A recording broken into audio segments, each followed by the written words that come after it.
You learn how to make change, but it's hard to do that if you're hungry.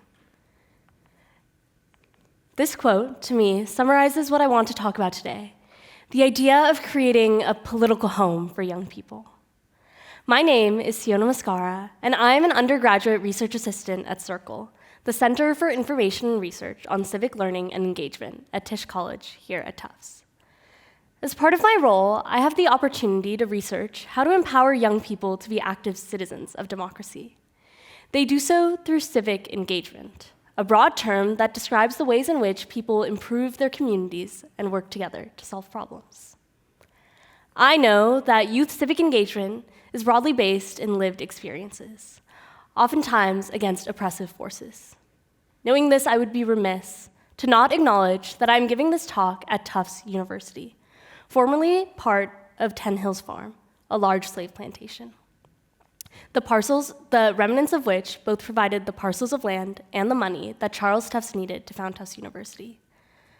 Furthermore, we are on the ancestral homelands of the Massachusetts and Wampanoag tribes, who were forced to flee due to the brutal tactics used by settler colonialists. In part, I am only here because of my own lived experiences, which led me to researching at Circle. I grew up in Wisconsin, a swing state, where I was constantly bombarded by advertisements telling me the importance of my vote. However, as a brown, queer girl in a majority white town, I saw no representations of people like me voting or being voted into office, leading me to feel like my voice and my opinion didn't matter. I ended up joining a youth organizing group the summer after I graduated high school.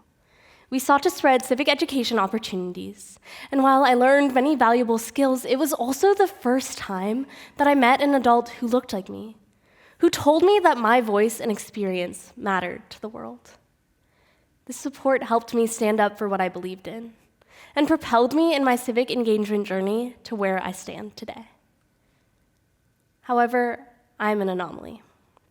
Per Circle's 2022 national poll, 85% of youth do not have direct access to high levels of civic information or a safe space where they can learn about how to safely engage in their communities. This gap has profound consequences. When youth have access to these spaces, they have levels of civic action that are 20 percentage points higher than those without. Youth civic action is key to a functioning democracy. When youth are excluded from participation, our democracy is not truly representative of all eligible voters.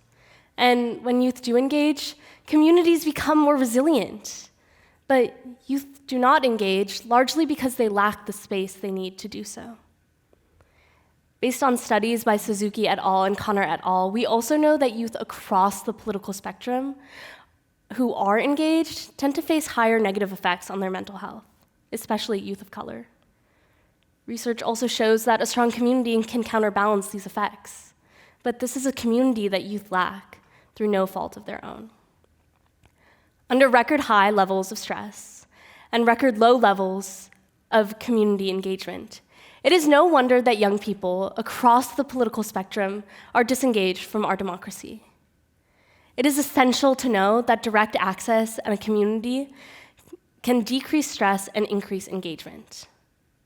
Youth can access these communities through something called political homes, something I firmly believe to be the solution to low levels of youth civic engagement. Political homes are places where a young person can imagine, participate in, and build better futures, grounded in accountable relationships with each other and with supportive adults, a concept that is deeply grounded in the work done by Black communities in the United States. The idea of creating a political home, however, is incredibly vague. The research that I do at Circle aims to demystify this concept by defining political homes and how organizations can evolve to encourage healthy civic engagement in young people. We did so through 9 in-depth interviews with leaders of political homes, which we then analyzed for common themes. We then supplemented these results with a survey of young people between the ages of 18 and 29. Any places that serve youth should be prepared to be political homes to encourage active citizenship in communities. Furthermore, when they help young people develop their voices, build efficacy, and think about the future in a positive way, they may also be gaining committed volunteers, members, and leaders for the organization, both now and in the future. A common misconception is that these organizations need to be political in nature, but that is not the case. In fact, in our survey data, political parties were a small percentage of organizations that youth listed as their political homes. Youth cited volunteer groups, religious groups, sports groups, Discord servers, art groups, and more as spaces where they felt safe to evolve their political identity and build civic engagement. In my own experience, I know that I've found my political homes to span nearly every aspect of my life, from professional development to sports teams to outdoor spaces. Across this wide variety of political homes, we found 5 common elements. As I describe the elements, I also will include quotes from our interviews, highlighting the thoughts of youth and organizational leaders themselves, in an effort to honor the voices of those engaged in building and sustaining political homes. Element number 1, a space for belonging. Political homes create a space for belonging by making room for lifelong relationships, truly honoring a young person's whole self. They honor young people's lived experiences, accomplishments, and hardships. This sense of belonging is especially important for marginalized youth who may not find it elsewhere. One queer youth spoke about their political home, saying, "A lot of the people in our organization come from conservative towns or states where it's very challenging to be queer. So they have to find this community because they don't have it in their own towns." In some of my political homes, I've experienced this through discussions on race, gender, and sexuality, or through time set aside specifically to bond. This vital aspect of creating community is essential to creating the home in political homes, who may do so by maintaining inclusivity, encouraging friendships outside of the space, and hosting bondings or other events. Element number 2, developing political identity. Political homes also, as implied in the name, develop a youth's political identity.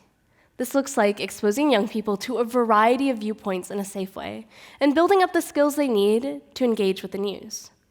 Organizations walk young people through reading news articles, legislation, and understanding the issues that affect their communities, as well as possible solutions. Others employ norms or guidelines for youth as they have community conversations or even debates. This allows them to engage in critical thinking and develop their own conclusions, skills essential to healthy participation in democracy. As one youth organizer said, "We have debates where young people have to think on both sides, which helps them really get at what the issue is and arrive at, this is actually what I think." In my own political homes, we haven't shied away from controversial topics, but rather engaged in hard conversations, which we were only able to have due to set norms. Element number 3, career and life preparation. As they develop political identity, successful political homes also offer opportunities for young people to plan for the future.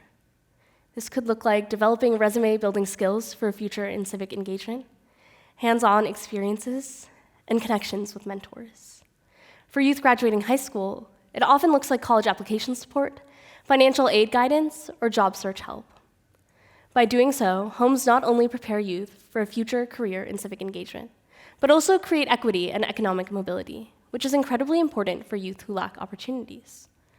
One leader who worked specifically with low-income youth of color, who systemically lack access to college and high-paying job opportunities, said, "We have young people come almost every day, Monday through Thursday. We provide academic support, applying to college, applying to scholarships, FAFSA, career preparation, resumes, documents, mock interviews." I too have experienced this in political homes through resume workshops and career panels, and I know how much it helped me. I had no idea how to structure a resume for the specific work I wanted to do. And just knowing I had people to talk to helped mitigate the stress that I, alongside many of my peers, face when thinking about the future. Element number 4, meeting basic needs. It is impossible to engage youth with their political identities and careers without meeting basic needs. As one youth organizer said, "You learn about how to make change, but it's hard to do that if you're hungry." I can't imagine a sentence truer than this. Meeting basic needs looks like paying members, providing food, transportation, and recognizing that participation in a political home may come at the cost of a needed after-school job. Even organizations without the available funds to pay youth or provide material needs can still meet the mental health needs of youth. Political homes provide mental health trainings and resources to young people, emphasizing the importance of taking care of oneself and taking mental health days. A focus on mental health is especially important, given the negative toll that civic engagement can take. I know for me, getting paid for my work has helped me make time for it. And on long days at a political home, removing stress by having meals provided and knowing I can take a mental health break has made all the difference. Element number 5, developing youth voice. The last theme, youth voice, is the key distinction of a political home, differentiating it from an organization where youth are simply part of the membership. In developing youth voice, political homes put a focus on acknowledging a youth's whole self and affirming that their beliefs matter, empowering them long-term to develop the efficacy needed to stand up in their communities. Political homes do so by creating low-barrier entry points, pipelines to leadership, and incorporating youth voice into all aspects. One organization that is committed to developing youth voice said, "We have a lot of feedback forms in everything that we do. And we actually have a lot of ways of giving young people just the natural relationship of peer-to-peer, real communication that allows for more open feedback structures naturally."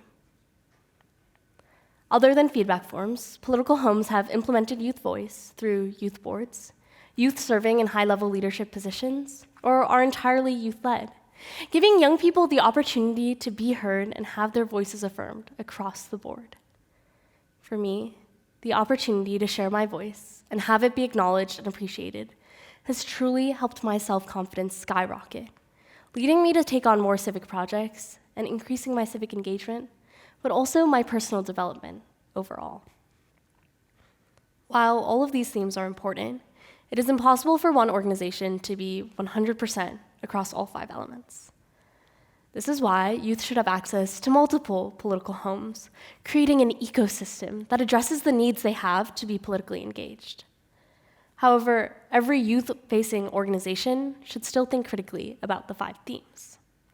As a reminder, they are: number 1, a space for belonging; number 2, developing political identity; number 3, academic and career support; number 4, meeting basic needs; and number 5, developing youth voice.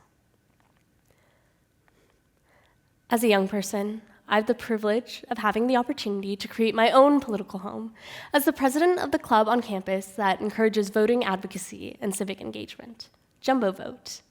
What I really want to do for you is model what evaluating an organization would look like.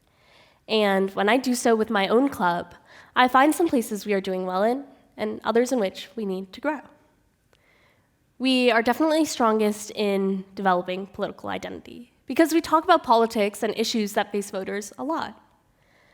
We also have a strong sense of youth voice because we are entirely youth-led and members come together to plan events. Learning how to set up a registration drive and a lot of the other hands-on work that we do, build resumes, and therefore provide career support. But we could talk more about future careers, or have upperclassmen share career and academic advice with underclassmen.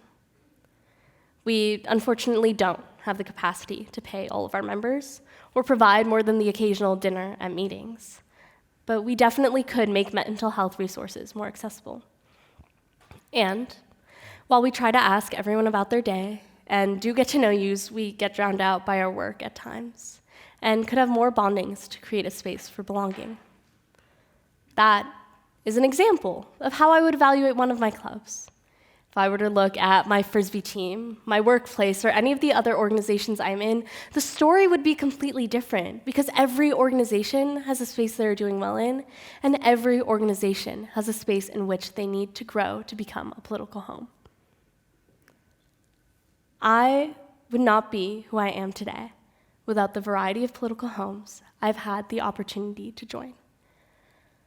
I went from being closeted and insecure about my identity to proud of who I am, with the ability to channel that pride into making sure that my voice is heard in the political issues that matter to me, and encouraging others to use theirs. Having a political home is about acknowledging a young person's whole self and giving them the tools to bring their whole selves to the table in thinking about what they care about. To me, that is why political homes are so important, because everyone deserves a chance to feel seen. As the large majority of youth, 85%, still lack this space, I want to urge you to take action and work on building a political home to change a young person's life, the same way mine was. Thank you.